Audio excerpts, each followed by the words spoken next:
Well, a listener wrote in and had a question that really probably going to hit home for a lot of couples. And that's, how do we plan for retirement when we don't share accounts and we don't really know what each other's spending habits are? So we're going to talk about planning retirement with separate finances and how to best go about that.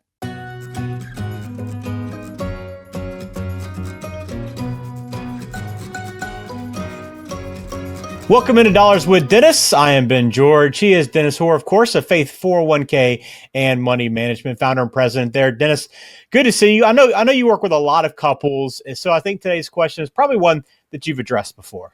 Wow, it is, and it's never easy.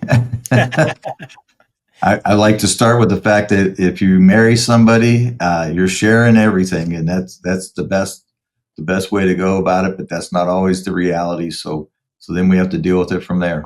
I know maybe you work as part-time therapist probably sometimes, depending on who comes into the office, but you work a lot with these couples. And that's why I want to dive into this question. I thought it was a good question and one worth exploring with you first. So let me give you the question first, and we'll kind of break this down kind of line by line. But here it was. My husband and I have separate bank accounts, so I don't really have a clear picture of what he spends money on. And I guess he's also in the dark about my spending habits. So what's the best way for us to get a retirement plan put together so that both of our spending needs can be met? We've always had similar salaries, but in retirement, he's going to have a big pension and I won't have one at all. So let's kind of get into this a little bit, Dennis. Why do some couples end up planning for retirement from two separate financial lanes? Yeah, just the way they grew up, or they got married later in life, and they both had their finances. Probably not a good idea, but it's not undoable. We can work with that. Just getting everybody on a similar page, if not the same page. I have clients now that are retired and they have separate finances, and it works for them, and they're very open with their separate finances. And I guess that's probably the key ingredient, is being open and willing to share. Like she says that she doesn't know what her husband's spending, and he doesn't know what I'm spending, right? That's a problem. I'm guessing there are some risks involved with this if you decide you want to keep your finances siloed in retirement. So what might some of those be? I just had this happen this week where a lady came in, was married for 25 years, a long time ago, got divorced, and then was with her new soulmate for the last 25 years. And they've shared all their expenses. They did all the things together. And then all of a sudden he died, and all the stuff that they did together, her name was not on anything. So she has to really forego pretty much any of that. It's going to go to his family, which by law that should, but she was a little shocked that, well, we bought this, we bought that. And so that's the first silo problem, is if you want to have a joint account or a TOD on your accounts so that the money goes where you intend it to go, because we have no promises of tomorrow, for sure. So what happens if somebody leaves this world too soon? So what's the best way to start that conversation then? If you are wanting to do some retirement planning, you're getting close, you need to get some things sorted out, but you haven't been managing your day-to-day finances together, what's the best kind of way to start that conversation? Yeah, you're feeling my pain now. That's our biggest problem. A lot of people don't know what they're spending or what they're spending money on. And so we have forms for gathering that information and trying to get that there. And have even had people don't want to give it back. Finally asked somebody that I knew pretty well, I said, we've been working on this a couple of years. When are we going to have your spending? He said, it's so revealing. I hate to put it down. So I think that's probably getting people to realize what they're spending money on and be willing to share it with their other half and their advisor. That's a challenge sometimes, and just getting real with that. But it's very doable.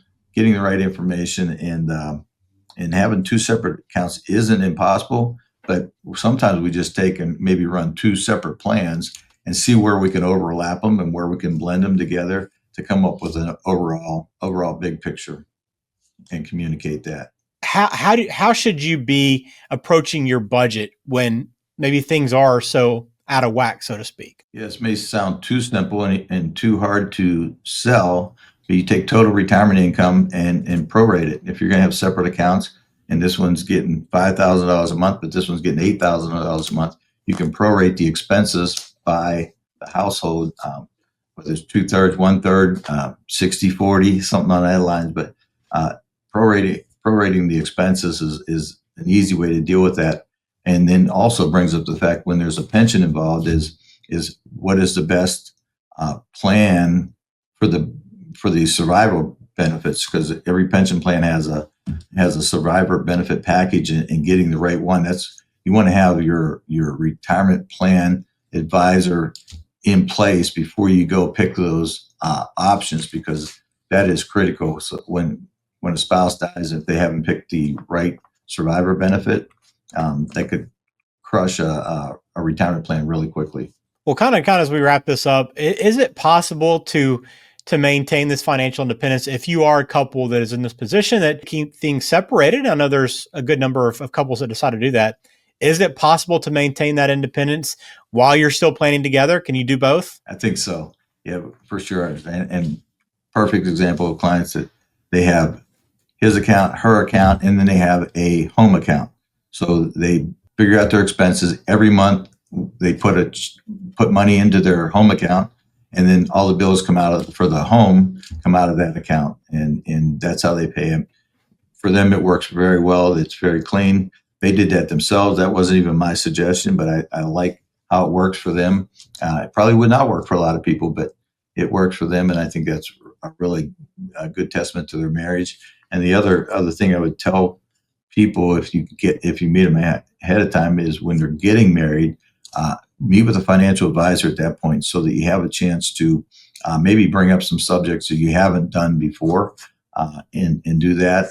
And this is the summer months, or the marrying months are coming up, so good time to meet with an advisor, just to have both ideas on the table at the same time before you even go into a marriage, for sure. Yeah, that's great advice. And I think too, Dennis, for anyone maybe that's in that position and does keep their finances separate, they can still work with an advisor and still meet together, right? You can still be on the same page, even if things aren't completely all right. Absolutely. And there's some things that are in there, like inherited assets are premarital assets and stuff like that come up. And as long as everybody's upfront and with those things, and we know about them, then it's easy to deal with, and easy to communicate, and hopefully not have an issue down the road when you need to go into retirement.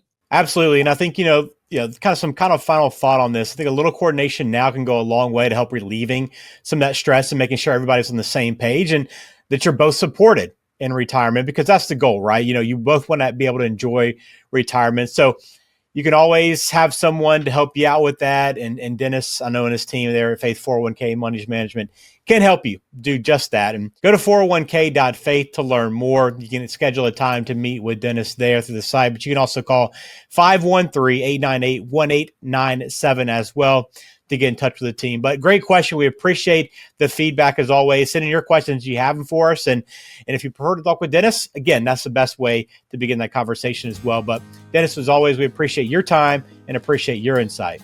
All right, thanks. Have a great day.